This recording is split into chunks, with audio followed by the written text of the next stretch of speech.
So welcome to this Avenue Q&A. Just a reminder, we're going to be recording this, so it's probably better if you keep your cameras off, so it makes it easier to edit the video later. So today we're going to have a demonstration of some of the portal functions, which really are in response to questions about the portal.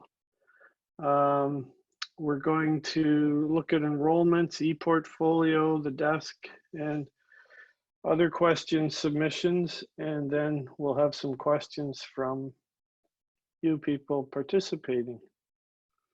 So one of the first questions I got was, I'd like to learn more about enrolling students. I'm going to jump over to, excuse me, to Avenue. I'm here as a teacher, and this is, I'm sure you're familiar with this by now, a page for enrolling students, the teacher home. So I'm going to click on this button here, Enroll Students, to enroll a new student. So first I'm going to enroll somebody who already has an account on Avenue, just so you can see what happens. So Eduardo Garcia is the student. And when I click enroll, it will check for if the account exists. Excuse me. And as you can see here, user enrolled. So if you want to move a student from one class to another, you simply have to use their email address and the system will pick it up.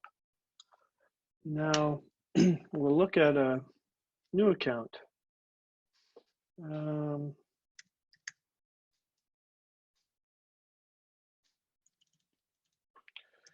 Just going to make up Jose Alvarez.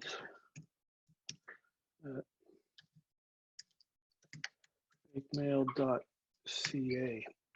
So now I'm going to click enroll, and this panel comes up where I have to fill in the information. So it's already got the email address. You can change it if it's incorrect when you typed it the first time. This is the name that's going to display for him or for the learner in Moodle. Alvarez, city, Ottawa. We'll leave the time zone as is. I'm not going to worry about the letters. Now, if I wanted to change, I can either use this button to change the password, or I don't know if you knew that you could actually change it. So Slow Kitten 44, you could type in your own password and create account. So it's as simple as that to create an account. I'm going to close now and go back to the PowerPoint.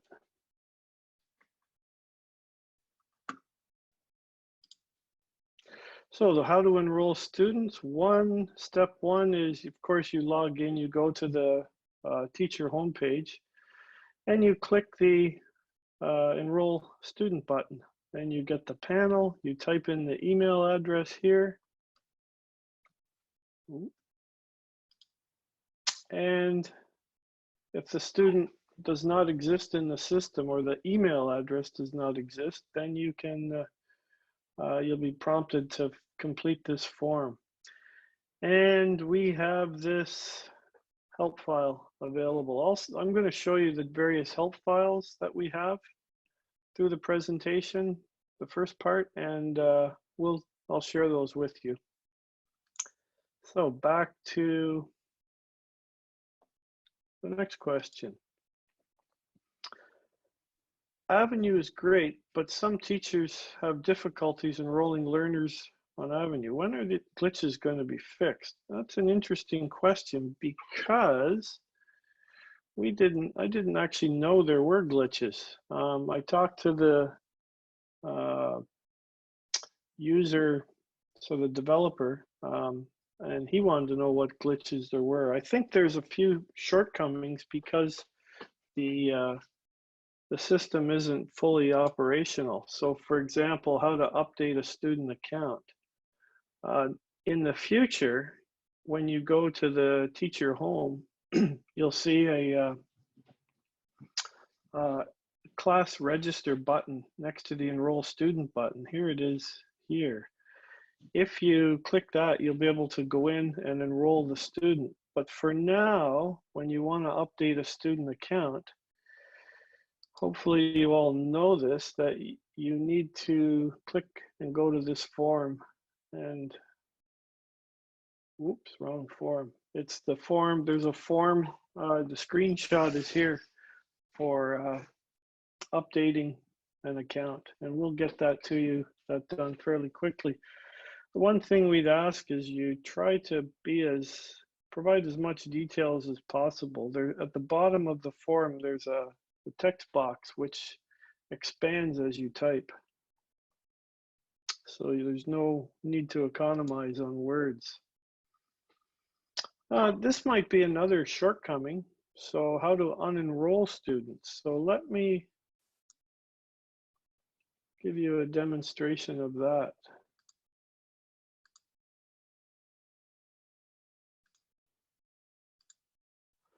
So if we go into Miss Beverly's Link 3 class, we can jump directly to it this way. Go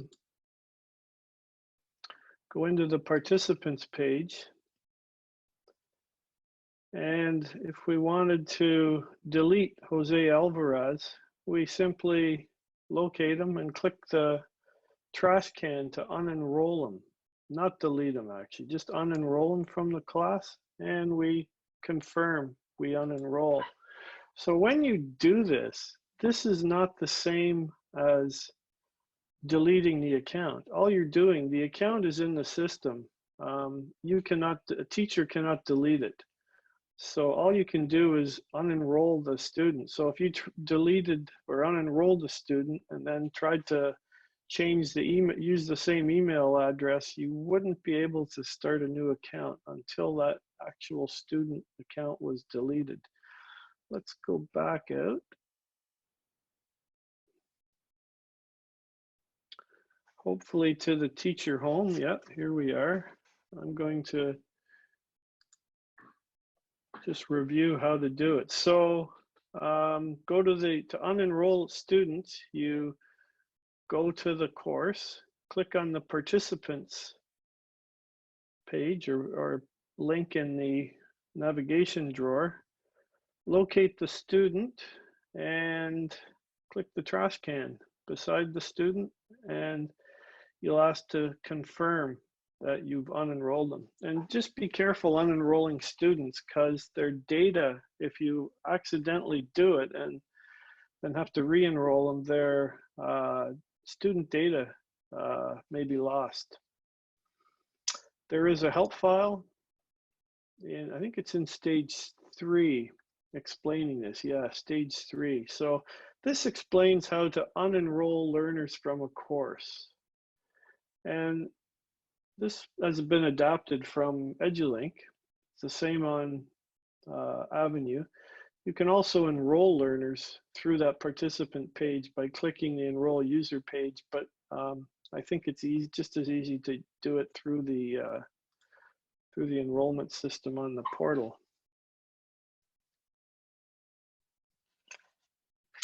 Okay, another question. I'm interested in a demonstration of using the ePortfolio, particularly for CLB 2 to 4 students. Well, I'm going to demonstrate some of the functions in the ePortfolio. They may not be exactly the same. They won't be the same as, or they will be the same for CLB 2 to all levels. And looking forward to learn more about it. Okay, so let's look at how to upload to the ePortfolio. So back we go to, I'm just going to close all these other browser and log out. Now,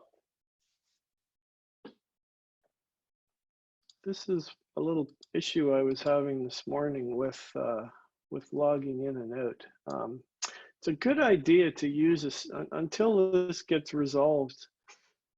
Use a different browser for each user. So if you have a student account, I'd suggest using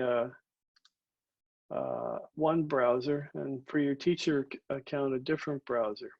So you can avoid this, what I'm experiencing now. I'm going to log in as a student here. Hope for the best. Yeah, it took me to Avenue. What it will do is it will take you to the last place you were in when you logged out. So I go here, it should, so I believe I'm logged in now as Eduardo Garcia. So I'm going to go to the binder, and this is Eduardo's my portfolio. These are all of his artifacts. So if I want to upload a file, I click the upload new item button here. I choose the file.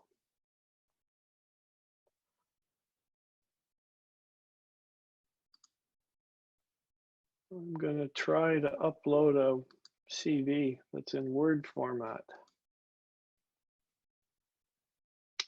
I choose the course.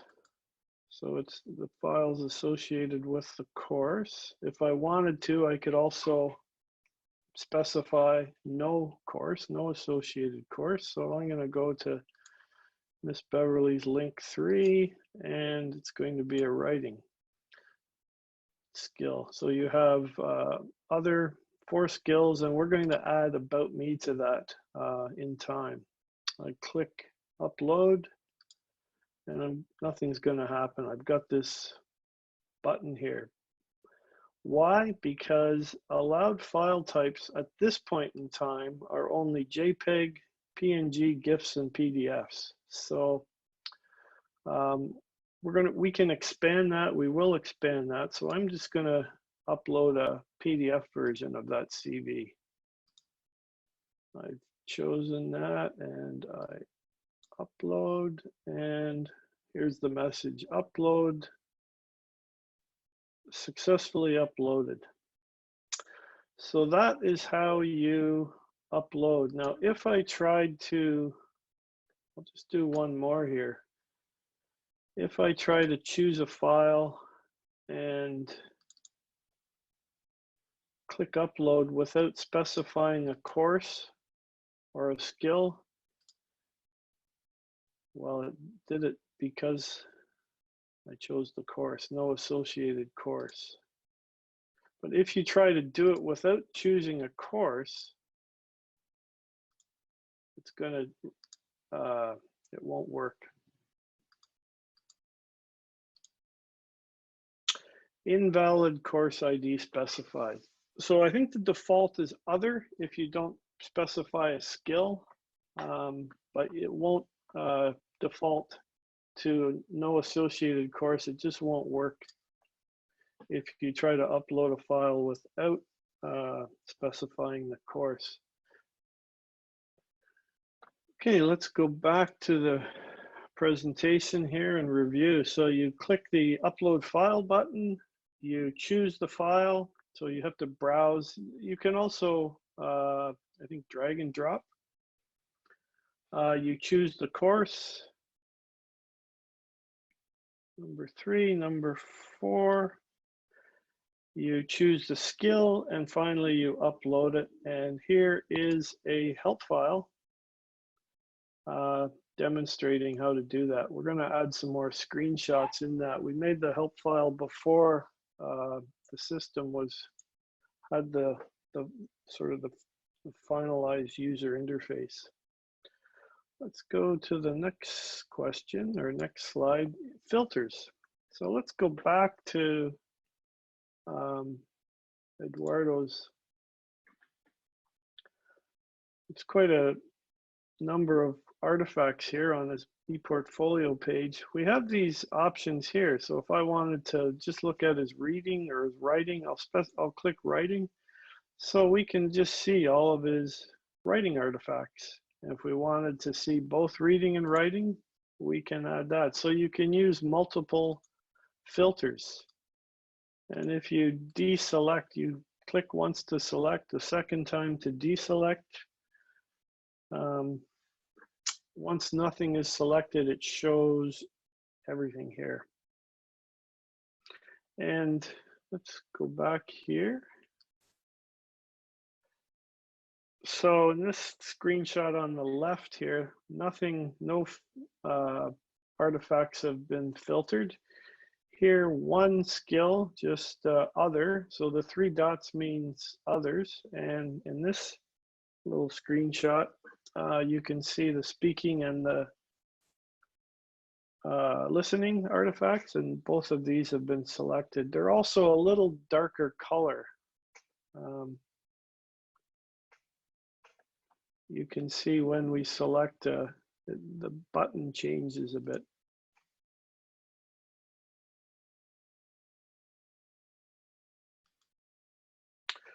Next, we'll look at downloading. How do you download from the ePortfolio? Okay, so there's ways to download one item. At the bottom here, you've got 2 buttons. You can preview the artifact, or you can click download to download it. So if I click download, it's going to download this one artifact. Now in Chrome, which is what I'm using now, it automatically downloaded it. There was no option to choose where to save it. And it went to the download folder. And you can see at the bottom. So that's the way to download one artifact. If you wanted to download more than one, you simply just click on the artifact. And I'm not sure if you can see, I'll show you in a screenshot, but this is a checkbox or a check mark in each of these items. So I've got 2 writing. If I wanted to just take the reading and writing ones, I could use the filters. And notice this button has appeared now. It wasn't there before. So I can click download 6 items, and all of these artifacts download in a single go.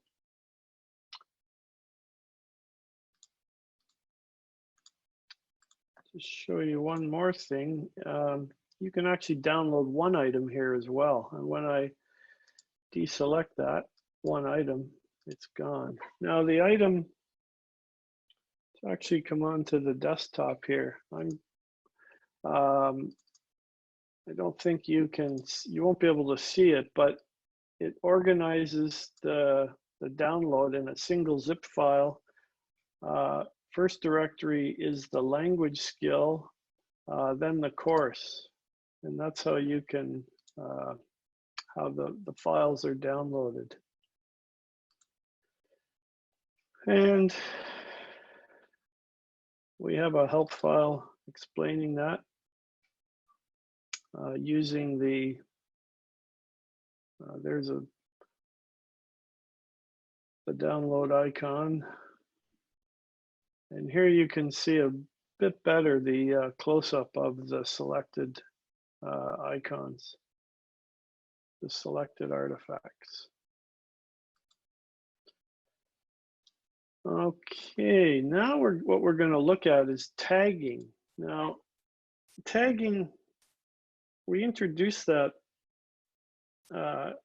earlier before the function was actually ready. I expected it was going to be ready sooner, but let me go back to Avenue and I'm just going to log out.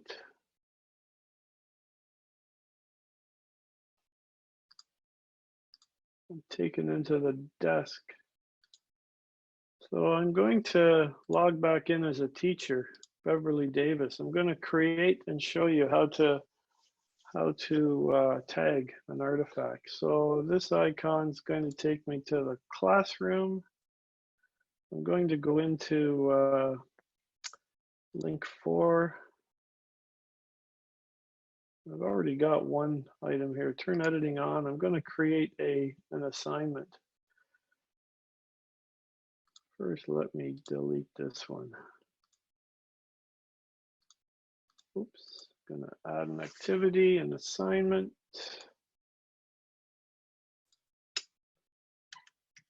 Test. Auto collect, we'll call it. I'll expand all of the options. I usually deselect these.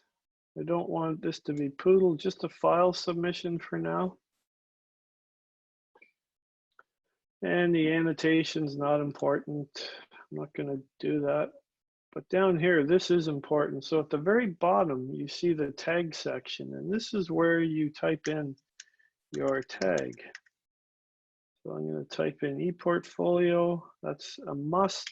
You have to type ePortfolio, and we'll make this a writing task and push enter. So type the skill. You can also type other, and soon you'll also be able to type about me, but for now it's reading, writing, speaking, listening, and other. I'm going to save and display. So there are, make sure I get the right participants. Jacques, okay. I'm going to go back to Avenue, back to the teacher page. Actually, I'm going to go back and log out first. It really, using multiple accounts in the same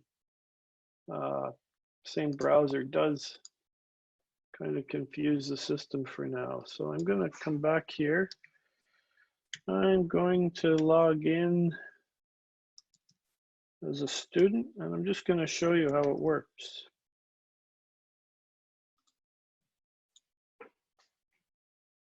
So I'm a student. I'm going to go to the classroom. Link 4. So here's the assignment. I'm just going to add a submission, something I've already created. I could drag and drop, but I'll go the long way here.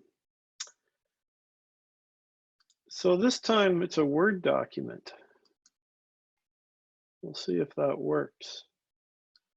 Upload this file, save changes. And I've made my submission. So now I'm going to go back to the portal. I don't know why it's taking me there, but if I go to the binder, so you can see this is the assignment that the teacher just created, test auto collect, and here is the submission. So when you submit, when an assignment or a submission is done through an assignment, it's not restricted to those file types and PDFs or different types of images. With the auto collect, it'll do Moodle files, MP3s, all different types of files. Well, let me log out now. And I'll show you one more. I'm going to log out of this. This time I'm going to go back in as the Beverly Davis. And Beverly Davis the teacher wants to give feedback to Jacques for that submission. So as per normal, you click on the assignment. So let's look at, I'm here as Jacques, so I didn't log out before. Now I'm here as Beverly. Fortunately, your students won't have this issue because they only have one account. So let's go to the assignment, view all submissions. And we can see Jacques has submitted this September 18th assignment. I'm going to grade it. I'm just going to use a couple check marks. I'll use this. Of course, you can annotate the file with all these other tools. Here, I'll put a grade 67.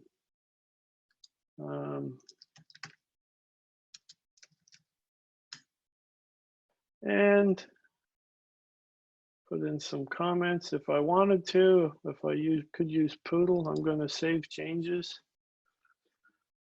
Okay. And let's go back.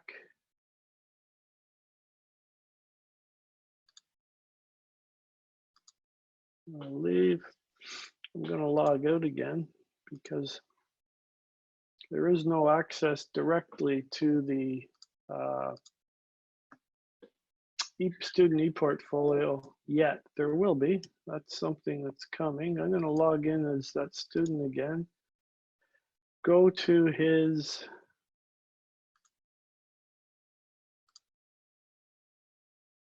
binder. And here you can see a new artifact. So this is the teacher feedback. Unfortunately, it's not accepting the feedback now. If we view this, we can take a look. Just shows you the submission. But normally you will see, the student will see a score and the feedback from the teacher. Let's return to the PowerPoint. So just to review, this is how you tag. So you go to the bottom of an assignment. At this point, assignments, quizzes, and forums will be can be auto-collected, and that can be added as you requested. As more teachers let us know what they'd like auto-collected. And on the right here, you can see the new template. So this is instead of the other template that was should have included the feedback. This is the new template that will be teacher comments and even student file submissions will be embedded in. Okay, and the template does not, when you upload a file, there is no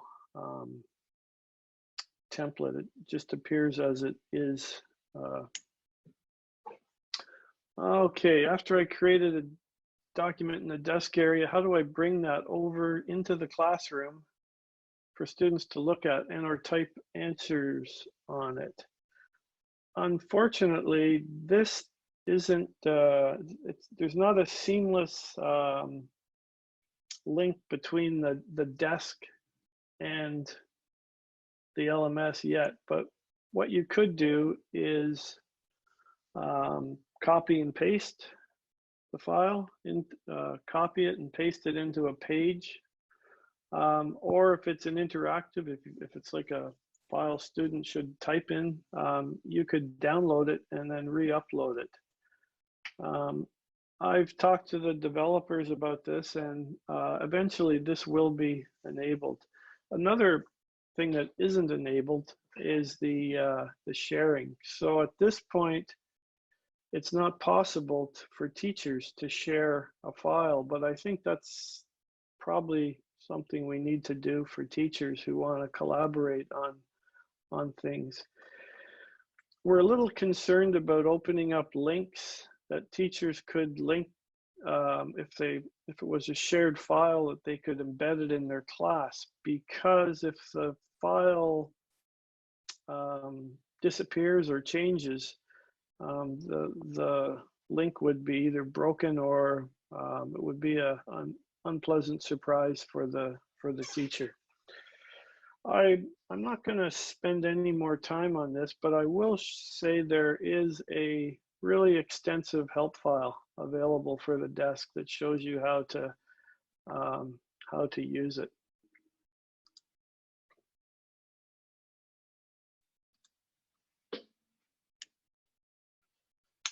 Okay, and this was a question, and I think a number of it's come up a few times. Is there a shortcut to go back to the teacher homepage from the dashboard? Right now, I have to log out from Avenue and then log in again to get to the homepage. Definitely, that shouldn't happen. So if I go to the classroom as a student, when I click Avenue, it takes me back to the teacher, the student landing page here. I'm gonna go back to the classroom, log out as a student. I'm gonna finish the log out.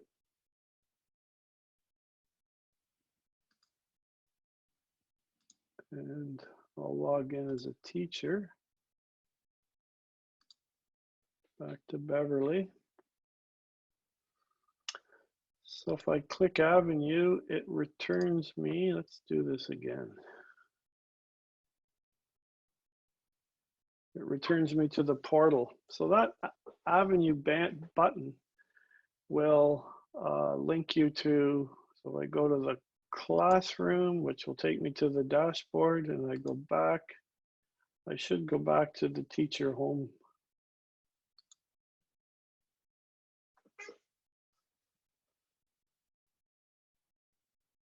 Yes, and if I go into a class,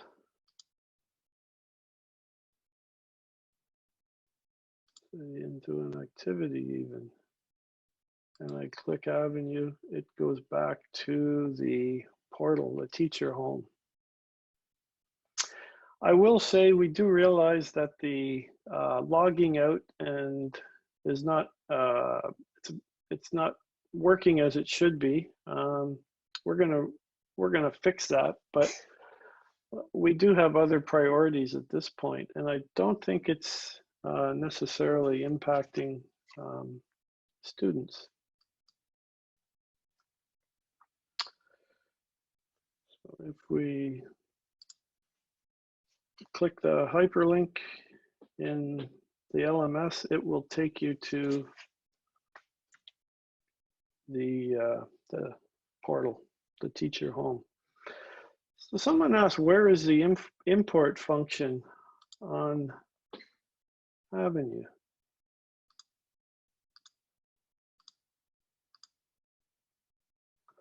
I'm just going to jump over to this course again. So the import function used to be on the left side in the administration block. For those that don't know what the import function does, it allows you to move activity and resources from one class or course to another. So here is import.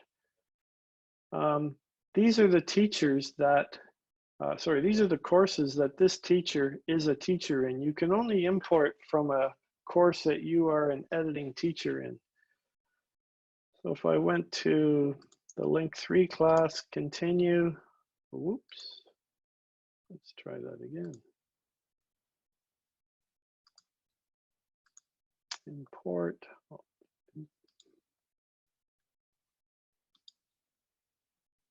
Yeah, so I'm just going to click next and show you. So I get an option here of if everything's selected, if I follow through and click next and so forth, it will come into this course. So I don't want to do this. I'm going to click cancel, cancel import, and go back to the show or the slideshow. And here we see where the import function is. It's in the actions menu.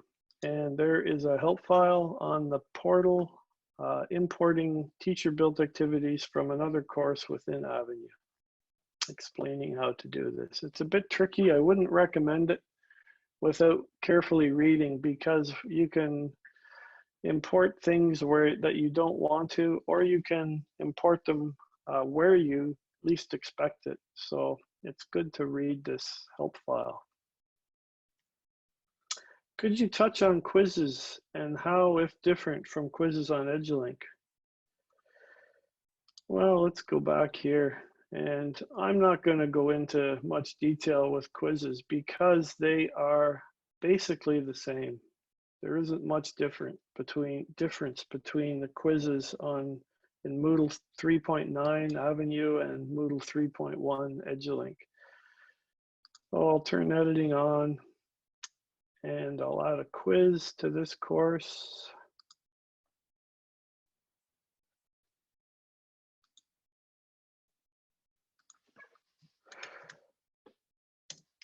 I think I could tag this as well if I wanted to, and ePortfolio and a skill. I'm going to save and display. I think where the confusion gets to is, again, like import, it's not on the left side in the administration block. So when you want to edit the quiz or add questions, you have to go to the actions menu over here on the right. So it's quite different. I like this better because it takes up less real estate on the screen. So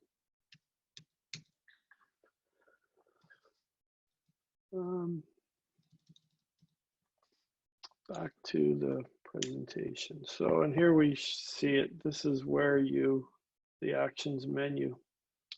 And if you go to the stage 3 support, there is a whole section here on quiz. So there's approximately, well, 7 or 8 files here, all about quiz. It's quite complex, but a great tool.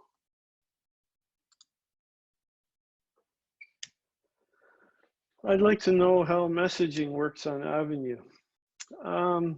So messaging, we'll look at two ways to send messages. Oh, sorry, I'm just going to go in here. I'm going to go to the dashboard for Beverly.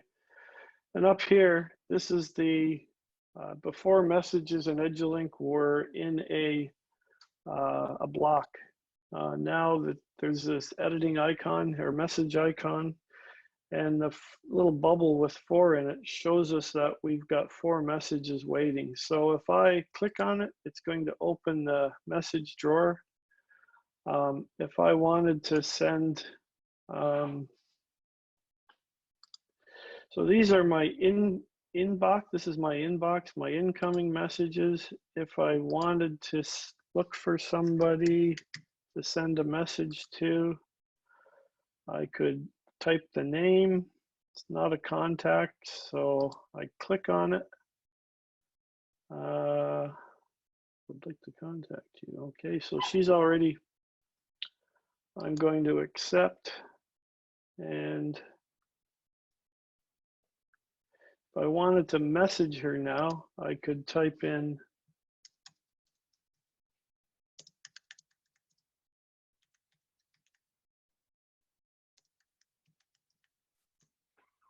a note and click the little send icon. So now this message has been sent. So it's pretty straightforward how to send a message and receive a message. Now you might want to send multiple messages to your students. So let's go to Miss Beverly's Link 3 class, and we'll go to the participants page.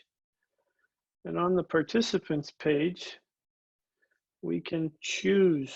If we wanted to select everybody, we could do that. Or if we wanted just to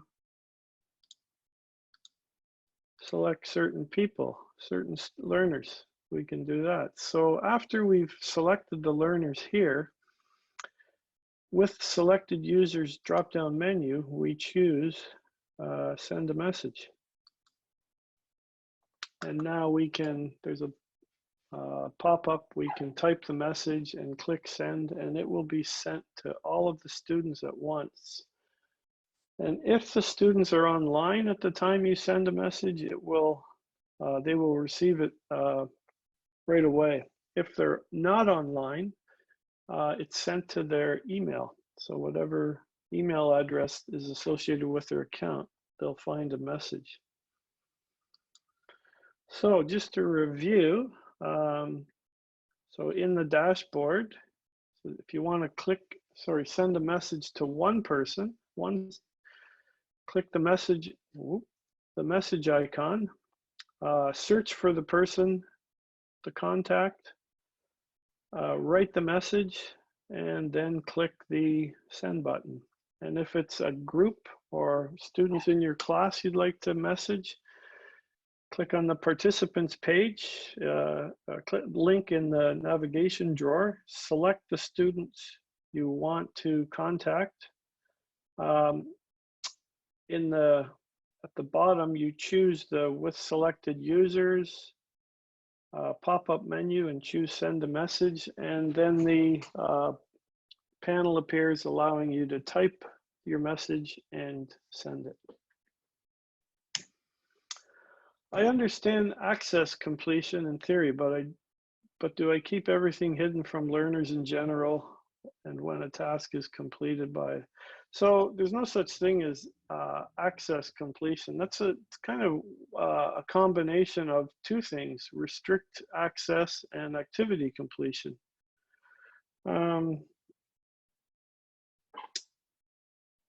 Activity completion we'll look at first.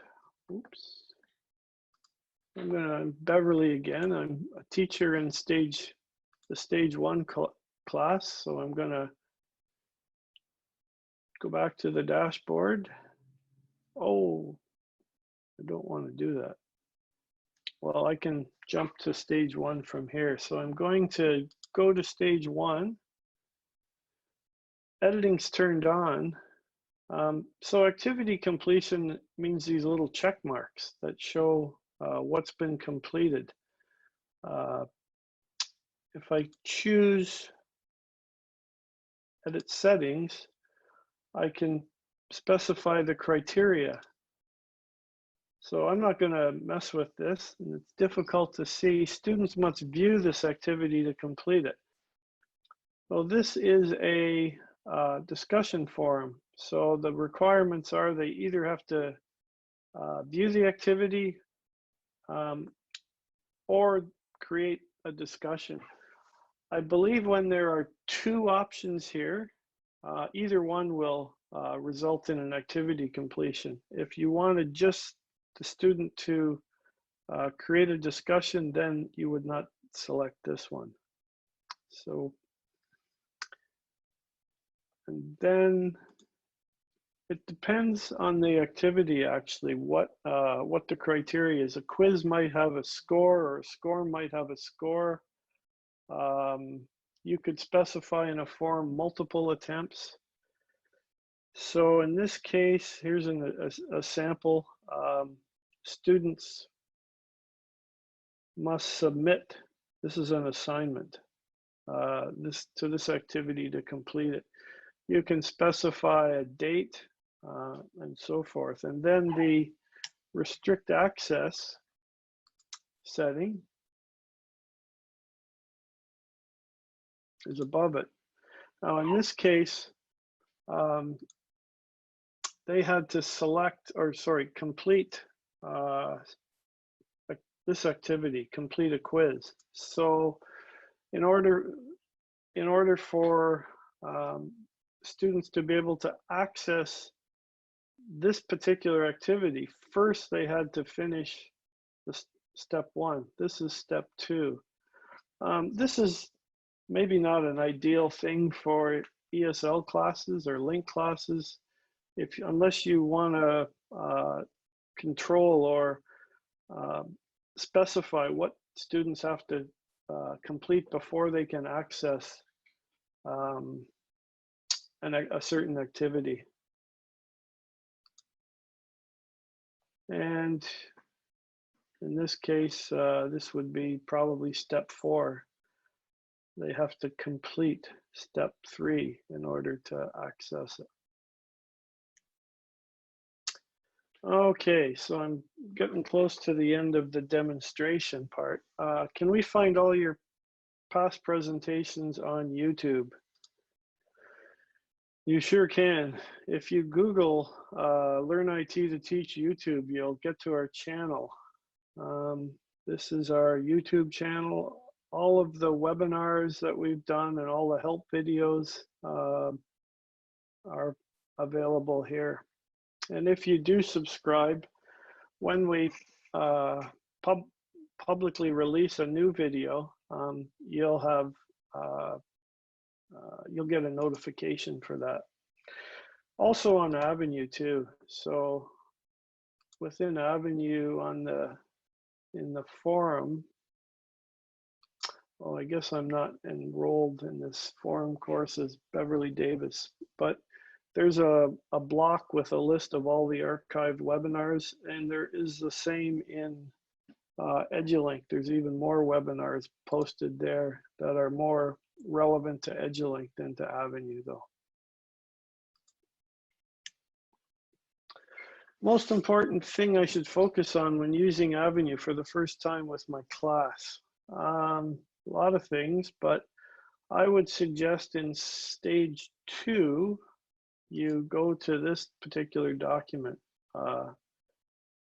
It's the step-by-step guide for deploying or giving your courseware, making it available. So this is a really important file, and I see questions on the teacher forum sometimes that by new teachers or new users that probably if they looked at this, they would it would answer some of their questions.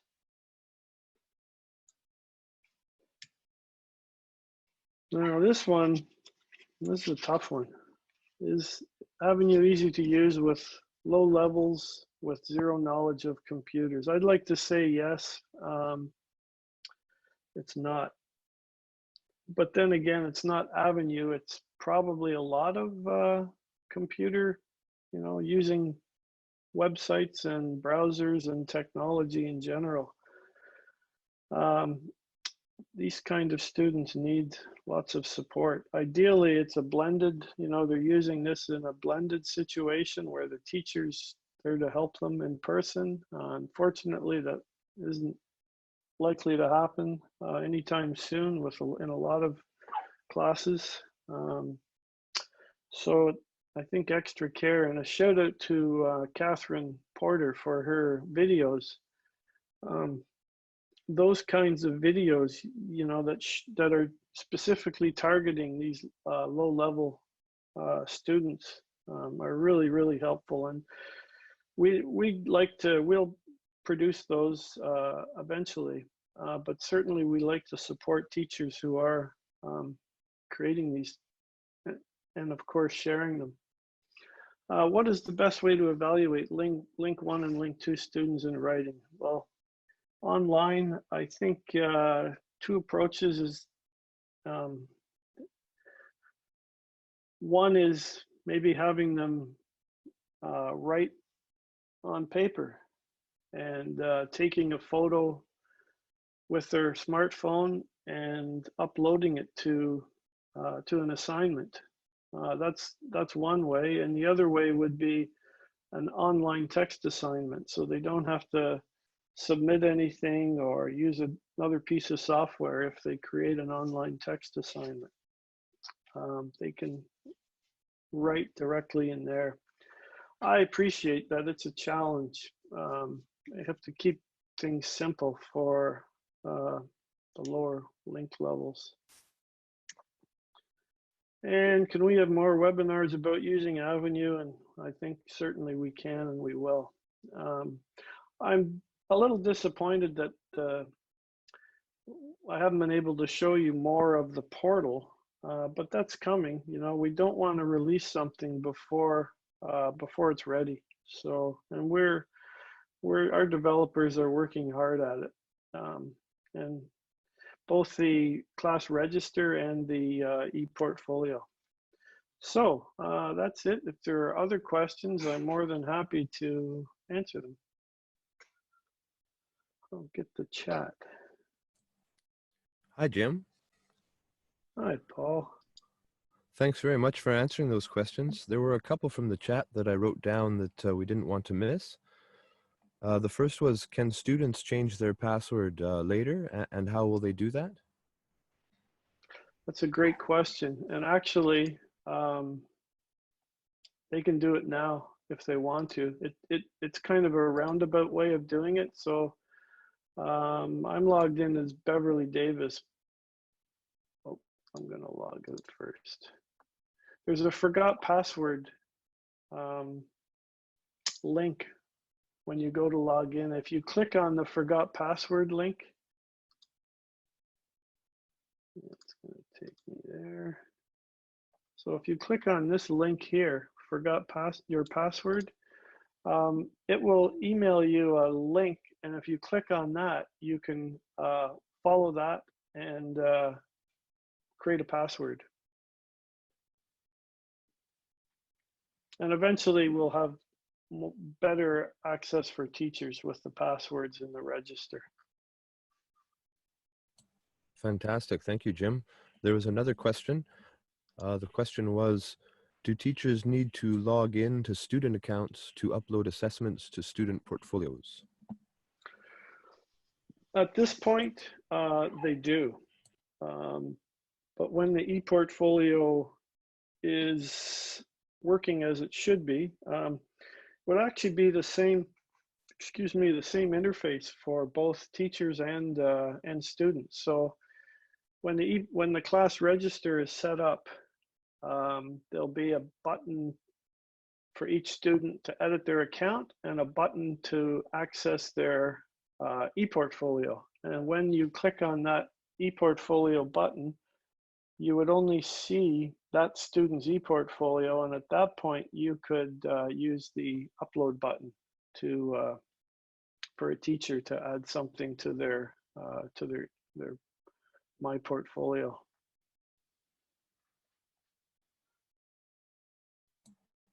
Thanks for that, Jim. There's a variety of questions have just entered the chat box. I'm going to copy them. They came to me privately. I'll put them in where everyone can see. Can you see that there, Jim, in the chat box? I'm just trying to find the chat box. Be down at the bottom of the screen where you see share screen and participants. Okay, I see participants. You better read me one, Paul, while I'm looking for it. For sure. Will we be able to go into each student's portfolio to check that they're doing everything as instructed? Yes, you'll have full access to their ePortfolios. Excellent. Why is there no score in the ePortfolio when the assignment is transferred automatically? Do we need to give or set up a score every time? No, the score will be picked up, particularly in a quiz and assignments. So that's just part of the growing pains of Avenue right now. You know, they've updated the template that I showed you earlier, and the template will be able to capture the score as well. That makes a lot of sense. Thank you. Also wondering, according to PBLA, it's more just pass or not yet. What can teachers do then? I guess they're saying if they don't want to use a grade. Yeah. Yeah, I would say for a score, you could put a 0 or a 1, a binary thing, or you can, in the grade book, there are ways to change, convert scores that you enter into another, like a grade, some kind of grade. But probably the easiest is, I think that's what we did in the old nanogongs on EduLink originally, was we put a score of 1 for achieved, and if a competency or evaluation wasn't successful, then they would not get the 1. It would be a 0. Excellent. Is it possible to change the color of the menu in the ePortfolio when we try to upload a document? The teacher's saying it's really dark and difficult to see the menu items. I think the color was changed, eh? I'm not sure if you looked at it since yesterday. 2 nights ago, it was very dark, and it was really difficult to see the lettering. But if it's still not clear, we could change it. I mean, an individual can't change it, but we can change it for across the system if if that's reasonable. It may be that it's been addressed. I think these questions were collected in advance of the session. So I think maybe that has been addressed. Can the navigation drawer be manipulated? For example, organize it the way we like. Um, I remember on EduLink you could, sort of set up your blocks the way you wanted them to be, but the navigation drawer is static, I believe, isn't it? I'm glad that was asked because I know there's quite a thread. There's a in the teacher forum about that. And I have talked with the developers about it, and they say it's really difficult to change, to modify the navigation drawer. Now, having said that, they're open to it. It's just right now, I think it's not a priority for us. But one of the things he did suggest he could do was add a link to the portal if that was desirable in the navigation drawer. If that Avenue banner button isn't cutting it for everybody. Thanks, Jim. Another question here is similar. Wondering about the Avenue homepage. Teachers are finding there's too many courses on the page. Can they customize that or tailor it somehow? No, not at this point. Per Perhaps later. Really good. Thanks, Jim. Here's another question on a similar vein. When do you think the ePortfolio will be fully ready to go? 30 speaking students. Oh, sorry, that's another question. When will that be up and running 100%? If you can answer that, I'm sorry. I know these are loaded. I'm giving you loaded questions. Yeah. And I wish I could answer that. I thought they would, I figured it would have been further along by now, but what's happening is the pandemic is really putting a strain on developers. A lot of developers now, especially in educational technology, have so much going on. And I know our developers are working hard, and I suspect I could say October. I figured it would have. I'd like to say September, but I think what's happening, and this is kind of the reality of the pandemic. When we launched Avenue in August, we knew that it wasn't possible for it to be fully operational with all the bells and whistles and functionality we wanted, but we really wanted to get it out there. I mean, so that's kind of the reality of the situation. Like, things are going to be added piecemeal, but I think you'll see, like, for instance, I know it's not really helpful to have only the stage one language companion in the ePortfolio in the binder. So that's going to be addressed, and we'll just have to be patient. I try to think of it this way. There really was no, if you were on EduLink, if a teacher was on EduLink, there really was no ePortfolio option at all. And at least now we know something good is coming. Thanks for that, Jim. And on the subject of ePortfolios, there was another question about a teacher having some speaking assessments in PDF format, and she's wondering how to upload those to the individual portfolios in Avenue. I think what's happening is they're maybe not attached to an assignment. They're just on the computer saved, perhaps. and wondering the best course to do that. If you could demonstrate that quickly, maybe, or I could. I think I have. yeah, this video will be available after the fact as well, so people can watch it again. There was another question too, Jim, about the chat that's going on the side. Will that be available to teachers? I've been throwing a lot of links in there and stuff, so I think people are hoping to get all the links out of it. Sure. Yeah, I can. After the session, I will post the PowerPoint. I will post the PowerPoint has the links. I'll create a document with the various links in it. And certainly I could add that text, you know, the transcript of the chat as well, assuming I can find it in Zoom, but I think I know where to look. I know I saw one question too. I finally got the chat about where, I guess it's the name of the step-by-step guide in stage 2. It's right at the top. It's right at the beginning of stage 2.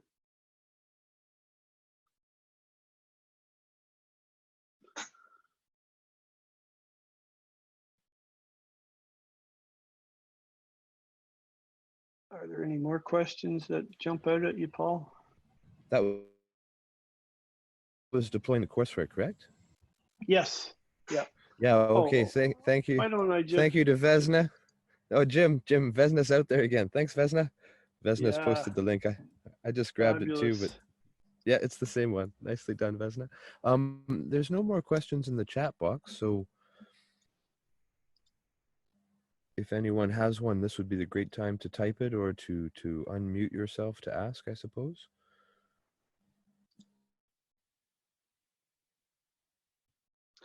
Here is that document deploying the courseware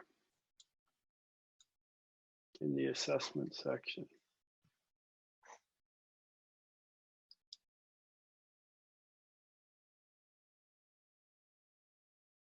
Well, next week, I don't see any other questions. Are there any questions, Paul? Or Nothing more in the chat. I don't think we have any more.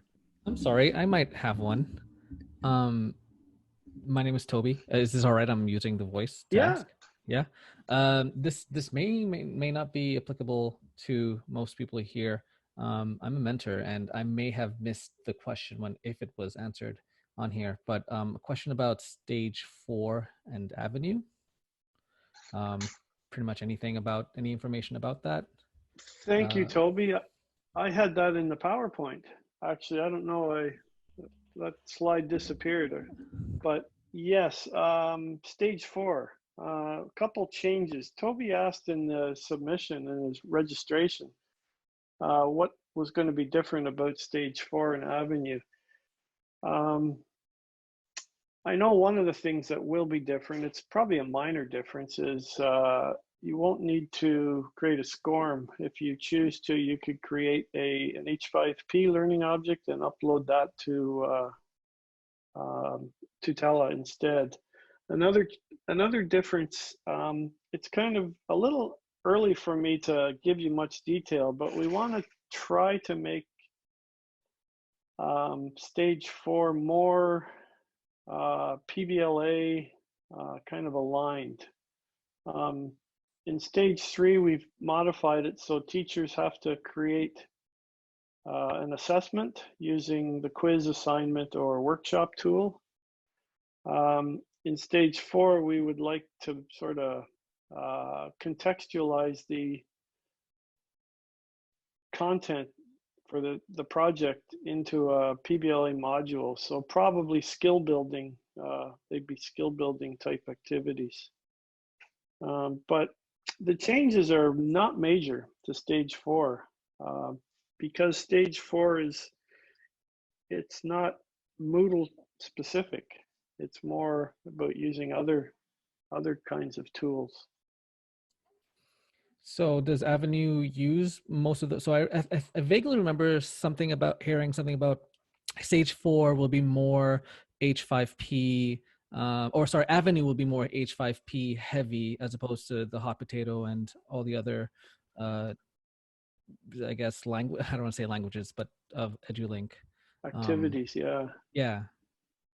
Well, the courseware is still, we're still using the legacy courseware, but as more, which has a lot of hot potatoes and SCORMs, but as time progresses, more modules will be developed and more content. And that's, as we've seen with a number of the modules from CCLB especially, there'll be a lot more H5P content as well. So things are And going more H5P. yeah, I don't think, I think there's a place for everything, like all types of activities, H5P and hot potatoes and all the other Moodle type activities, just to give more variety. It becomes more interesting for students working if there's a variety of types of activities that they get familiar with. Not that you want them to change constantly and have to learn new ways of using the courseware, but variety, you know, keeps interest. I should also add, there will be a presentation next Friday by John Allen on H5P and Avenue, like how it's changed. I was going to touch on that a little bit, but because of John's presentation, I think he'll have more time to do it. And the following week, I think that's September 30th. So the 25th is H5P, and September 30th is going to be the workshop activity. And I think that's a brand new activity. We really haven't used it ourselves. You can see a sample of one in the exemplar course, but it allows, it's, I think, ideal for PBLA, for peer conferencing, peer feedback. I mean, that's the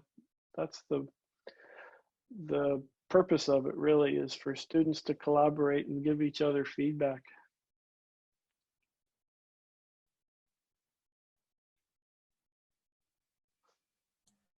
That's fantastic, Jim. Another question: is completion of the ePortfolio function being prioritized? It's not the priority now. It's the register is the priority, but the ePortfolio will be the next thing on the list. We really would like the teachers to be able to, well, first of all, without the register, teachers wouldn't be able to access the ePortfolio. So that's where you can go in and get the individual ePortfolios, but also we'd like teachers to have more control over the user accounts, so they can edit, make necessary edits. But it is definitely a top priority. Thanks, Jim, and thank you for sharing that with everyone.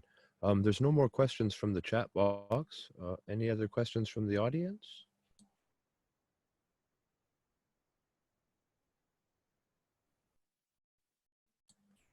All's quiet. I think you can say thank you, Jim. Yeah. Good. Yeah. Well, thank you everyone for attending, and we'll have another, as more functionality becomes available on the portal, we'll have more of the Avenue specific webinars. But in the coming weeks, we'll have more webinars that will focus on the LMS on Moodle. So thank you.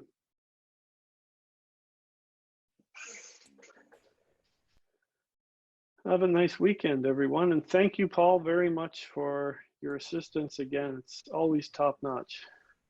No worries. Thank you, Jim. This is a great presentation. Appreciate it. Thank you.